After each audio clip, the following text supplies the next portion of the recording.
இன்றைக்கி நம்ம வீடியோவில் ஒரு சோம்பேறி கழுதையோட கதையை தான் பார்க்க போகிறோம். ஒரு கழுதை ஒரு வாள் வியாபாரிக்கிட்ட வேலை பார்த்துட்டு இருந்துச்சான். அப்போ அந்த வாள் வியாபாரி அந்த கழுதையை சந்தையை கூப்பிட்டு போகும்போது போகிற வழியில் ஒரு பாலம் வந்துச்சான். அந்த பாலத்துலேருந்து அந்த கழுதை கீழே விழுந்துச்சான். விழும்போது என்ன ஆச்சுன்னு பார்த்தாச்சுன்னா அந்த கழுதையோட பாரம் கம்மியாயிடுச்சான். அந்த கழுதையோட மேலே வச்சுருந்த வாள்கள் நிறைய தண்ணியோடு போயிடுச்சு.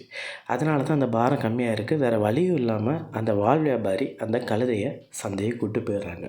ஐயா ஜாலி! தண்ணிக்குள்ளே விழுந்த உடனே என் முதுகில் இருந்த பாரமெல்லாம் பாதி காணாமல் போயிடுச்சு. இதே மாதிரி டெய்லி நம்ம தண்ணிக்குள்ளே குதிச்சா நம்மளோட பாரம் பாதி காணாமல் போயிடும். நல்ல யோசனையாக இருக்கே! Jolly jolly jolly! இப்படி அந்த கழுதை திட்டம் போட்டு அந்த வாள் வியாபாரி கஷ்டத்தை கொடுக்கும்போது அந்த வாள் வியாபாரி ஒரு நாள் யோசிக்கிறாரு. தினமும் இவன் இந்த பாலத்தில் வந்து வலுக்கட்டாயமாக கீழே விழுற மாதிரி தெரியுதே, இவனுக்கு நம்ம நல்ல பாடத்தை கற்றுக் கொடுக்கணும். இப்படி யோசிச்சு அந்த வியாபாரி அந்த கழுதையோட சுமையில் பஞ்சை வச்சு கட்டிடுறாரு. இது தெரியாத கழுதை குஷியாக கிளம்பிடுறது. அது போகிற வழியில் அதே பாலம் வருது. அந்த பாலத்துலேருந்து கீழே குதிச்சுடுது.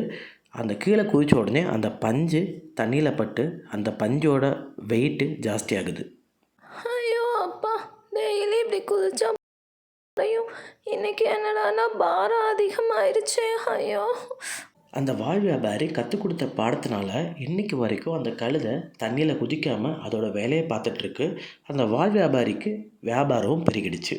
அதனால் மக்களே, உங்களுக்கு கஷ்டமான சூழ்நிலை வரும்போது அதை தாண்டி போகணும். அதை விட்டுட்டு நீங்கள் இன்னொரு வழியை சூஸ் பண்ணணும்னு நினச்சாச்சுனால் அது கண்டிப்பாக பாரத்தை தான் கொடுக்கும்.